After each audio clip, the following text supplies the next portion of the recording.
Selamat pagi Ibu Bapak dan Saudara-saudari yang dikasihi Tuhan. Kita bertemu kembali di dalam Renungan Harian HKBP Resort Sutoyo, Rabu 26 Mei 2021. Saya berharap semua dalam keadaan baik, sehat ketika kita akan mendengarkan firman Tuhan pagi ini. Marilah kita berdoa. Damai sejahtera Allah yang melampaui segala akal dan pikiran, itulah yang menyertai hati Bapak, Ibu, dan saudara-saudari sekalian di dalam Kristus Yesus Tuhan kita. Amin. Firman Tuhan bagi kita hari ini diambil dari Roma pasal 8 ayat 13. Demikianlah sabda Allah. Sebab jika kamu hidup menurut daging, kamu akan mati. Tetapi jika oleh roh kamu mematikan perbuatan-perbuatan tubuhmu, kamu akan hidup. Demikian firman Tuhan. Hidup oleh tuntunan Roh Kudus. Ibu, Bapak, dan Saudara yang dikasihi Tuhan Yesus Kristus, 3 hari yang lalu, tepatnya Minggu 23 Mei 2021 dan juga Senin 24 Mei 2021, kita telah merayakan satu peristiwa penting, yaitu Pentakosta. Hari Pentakosta terjadi 10 hari setelah kenaikan Yesus ke surga atau 50 hari setelah kebangkitan Yesus adalah hari turunnya atau dicurahkannya Roh Kudus. Kalau dahulu Roh Kudus hanya diberikan kepada orang-orang tertentu saja seperti nabi dan orang-orang tertentu lainnya, maka sejak hari Pentakosta dalam Kisah Rasul 2 ayat 1 sampai 13, Roh Kudus diberikan kepada semua orang yang percaya kepada Yesus.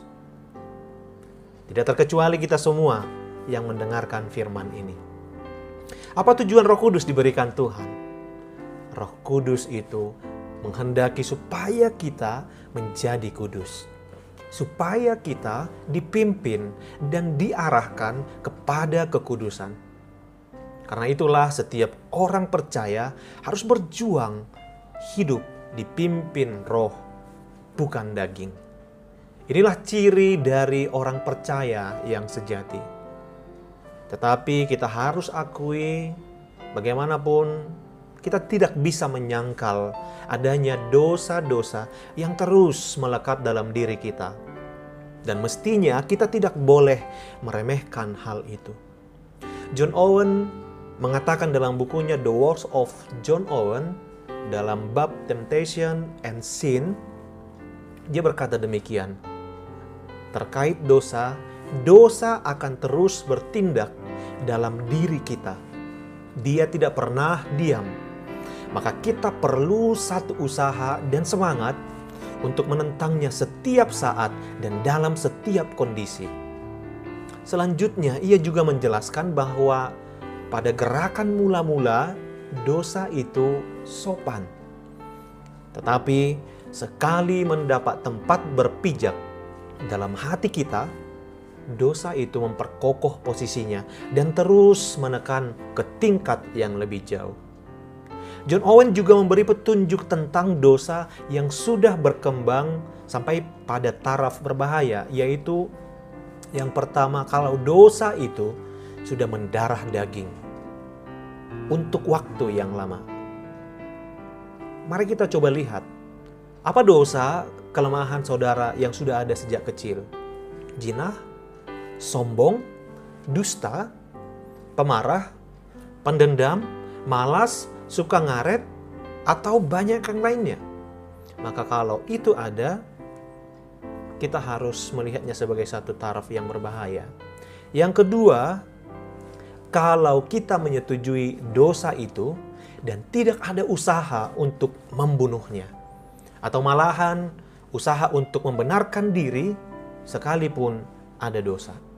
Yang ketiga, kalau kita hibur diri kita sendiri bahwa untuk dosa apapun itu, Kristus sudah mati dan menebus, lalu kita bisa meneruskan dosa itu.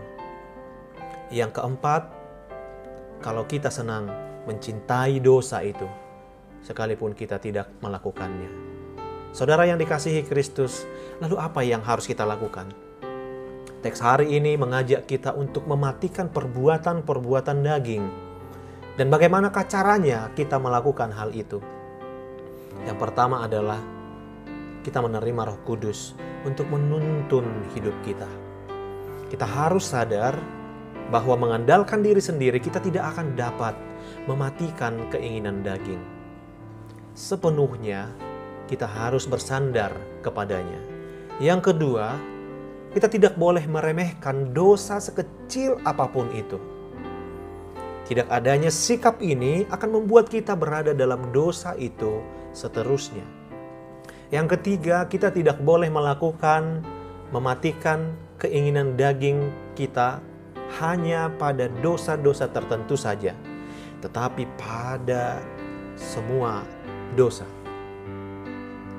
Yang keempat, melawan keinginan daging harus dilakukan secara terus-menerus.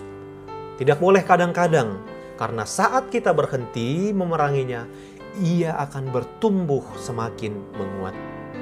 Yang kelima, jauhilah pencobaan yang membawa kita pada dosa. Yang keenam, hiduplah sebagai manusia baru.